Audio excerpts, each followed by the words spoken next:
This is Jonathan and me, Eugene, and we are from Supernatural Confessions, and we just finished the preview of Scream 6! John, before we walked into the theatre, you had some reservations about this show. Yeah, I was saying, after the last year's wonderful reboot, right, where can this go, right? And I was worried that the special thing about Scream might disappear when it goes to the big city, because this is set in New York City and it's huge, right? But what we love about Scream is always the small town whodunit, limited suspects, but who could it be? But to my great joy, ta-da, it's still an amazing whodunit. Yeah, and in fact, in the first 10 minutes, I turned to John and go like, not bad, huh? So although it's bigger everything, bigger kills, more people, everything, but it still gets smaller and smaller and smaller. And in the end, it's still quite a puzzle. Yeah. And I think the beauty of the slasher flick, and this has grown beyond slasher into a whodunit, meta, very intelligent kind of horror. And clearly this follows, like what the movie said, it's a sequel of the prequel. And the prequel was great if you saw our review last year. And this did not disappoint. In fact, the tagline was New York, New rules. So we were a bit worried, like, with new rules, is this going to change the entire franchise on its head that we cannot recognize anymore? And you know how we're like quite purist, right? Or I'm not purist. Yeah. But this time when they changed the rules, it worked out. It worked. So instead of sort of twisting too far, right, and that's when you damage a franchise, right? I think they were very true to the original, except that now there are more twists. Many more twists. I thought, okay, that's it. That's the ending. Oh no, there's more. Yeah. Oh no, there's more. So it's pretty exciting.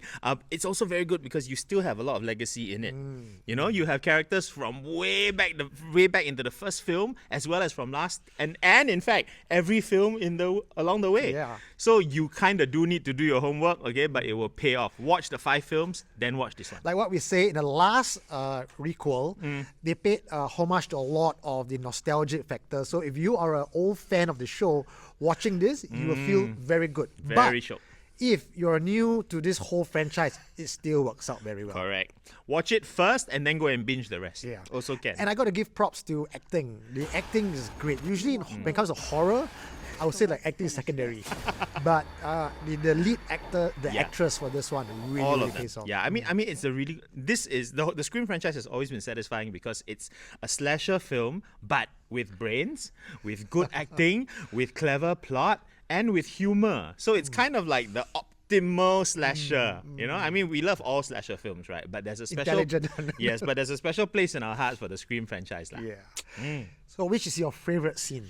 Without spoiling it, which is your favorite scene? Wow, there are so many, I tell you. Okay, but I think my favorite image, right, is when they went up on, okay, no spoilers, okay, but when they see all the ghost faces at the same time, and I suddenly felt like, wow, the last 20 years of my life has come together. It's kind of a multiverse moment. Yeah. Yours? I like the actress Courtney Cox scene. I think that they did right by her. Yeah. So that was very satisfying to watch that scene. The ending, however, I think can be done better. It's kind of hard when you have done so many twists and turns, right? And then you sort of back yourself into a corner, right? And then the rabbit that you have to pull out of the hat is kind of a misshapen rabbit, but it is satisfying because you've reached that point. You're not going to give out on the film there, and there's still lots of action at the end. Lots of action at the end. And it's a remarkably feel-good slasher. It leaves you feeling like, oh. Yeah. Very few slasher show does that. So it's a slasher for the whole family. Yes, I would consider this a family show slasher flick, actually. Very nicely done. Nicely wrapping up as well. And I think, I'm not sure how they're going to up the next ante for this one. So I'm guessing, and maybe hoping that the next film will be a prequel. Because if you are a real fan, you will remember that in the first film, there was already some history that was left kind of untold. So maybe, what do you think? So if there is a prequel, you've heard it here first on Supernatural Confessions. I also like the other one where Big Red Hands, the soundtrack. It reminds me of 2 shows.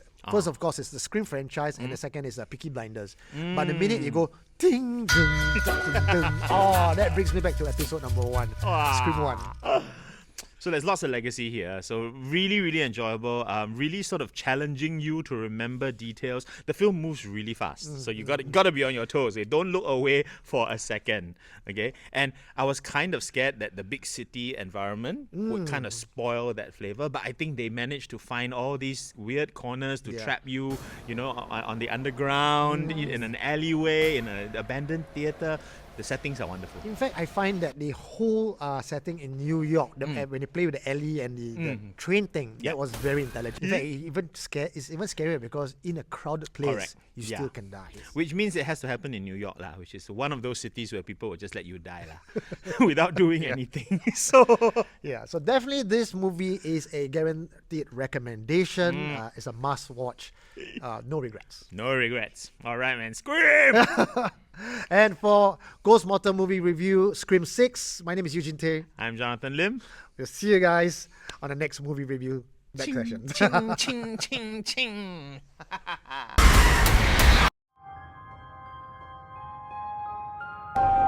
What did you find? You are listening to Supernatural Confessions.